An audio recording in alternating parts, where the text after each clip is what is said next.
जय श्री राम। बहुत स्वागत है आपका हमारे चैनल में। जानते हैं एकादशी व्रत क्यों रखा जाता है और इसके पीछे की क्या है कथा। इसे आषाढ़ कृष्ण पक्ष की एकादशी भी कहते हैं। एक बार धर्मराज युधिष्ठिर ने भगवान श्री कृष्ण से इस एकादशी व्रत के महत्व और पूजा विधि के बारे में बताने का आग्रह किया।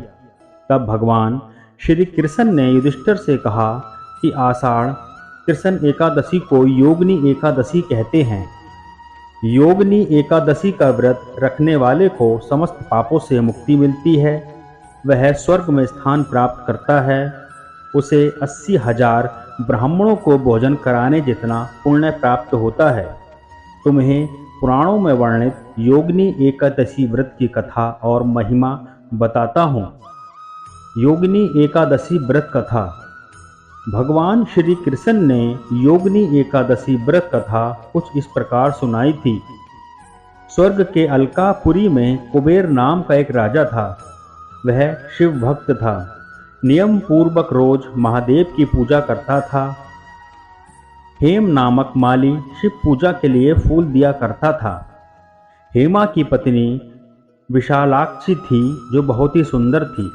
एक दिन हेम मानसरोवर से फूल लेकर आया, लेकिन घर पर वह पत्नी के साथ हास्य विनोद करने लगा और कामासक्त हो गया। दूसरी ओर राजा हेम के पुष्प लेकर आने का इंतजार करता रहा। दोपहर तक हेम नहीं आया। उसने सिपाहियों को माली के घर भेजा ताकि पता लगे कि वह क्यों नहीं आया।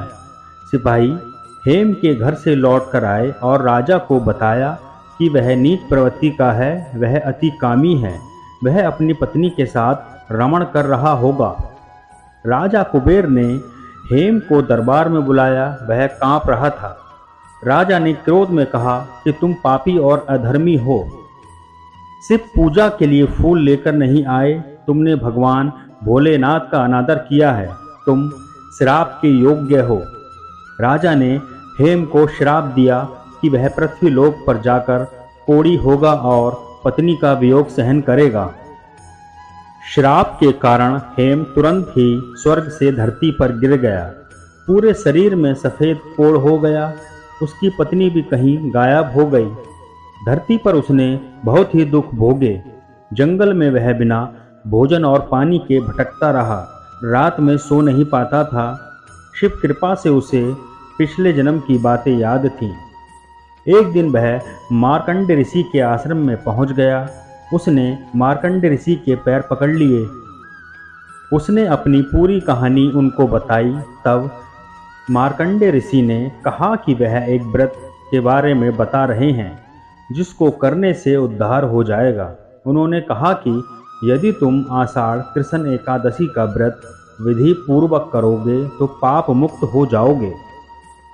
हेम ने मार्कंड ऋषि को प्रणाम किया, फिर वहां से चला गया। जब आषाढ़ कृष्ण एकादशी आई तो उसने ऋषि द्वारा बताई गई विधि के अनुसार व्रत किया।